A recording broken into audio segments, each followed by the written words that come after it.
Hello and welcome. आज हम सीखेंगे 5 और idioms. This is part 2 of 5 must know idioms. So let's begin. The first idiom is bone of contention.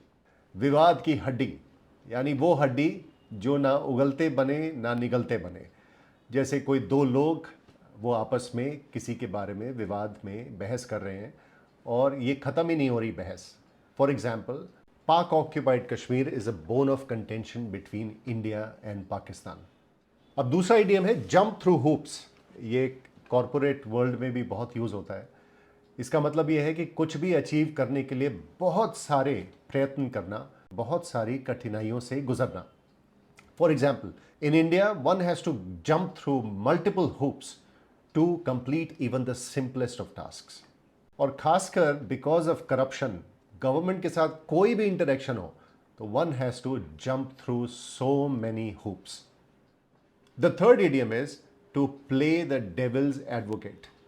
Suppose आपका कोई मित्र है, वो एक डिबेट के लिए प्रिपेयर कर रहा है, तो आप उसे एक ओपोजिंग पोजीशन ले लेंगे सिर्फ इसलिए कि उनके जो आर्ग्यूमेंट्स हैं उस डिबेट के लिए वो बेहतर हो जाए।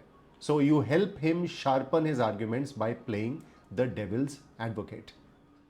Fourth idiom is to be caught between a rock and a hard place, जिसको हम हिंदी में कहते हैं इधर कुआं और उधर खाई।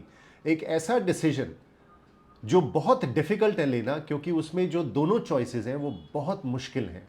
For example, prime minister Modi was caught between a rock and a hard place when dealing with president Trump. अगर वो प्रेसिडेंट ट्रंप की पॉलिसीज के साथ जाते हैं तो वो इंडियन इकोनॉमी के लिए अच्छा नहीं है, लेकिन अगर वो प्रेसिडेंट ट्रंप के अगेंस्ट जाते हैं तो बहुत सारे टैरिफ्स इंडिया को भुगतने पड़ेंगे। Fifth idiom is to strain every sinew और to strain every nerve. Sinew होता है लिगामेंट जो कनेक्ट करता है बोन को मसल के साथ। तो टू स्ट्रेन एवरी सिन्यू का मतलब होता है कि एड़ी चोटी का जोर लगाना, बहुत ज़्यादा मेहनत करना। For example, during the India Pakistan Asia cup final, the Indian team strained every sinew to win the match. I hope you like these idioms. Please start using these idioms in your day-to-day language, and I will see you in the next video soon.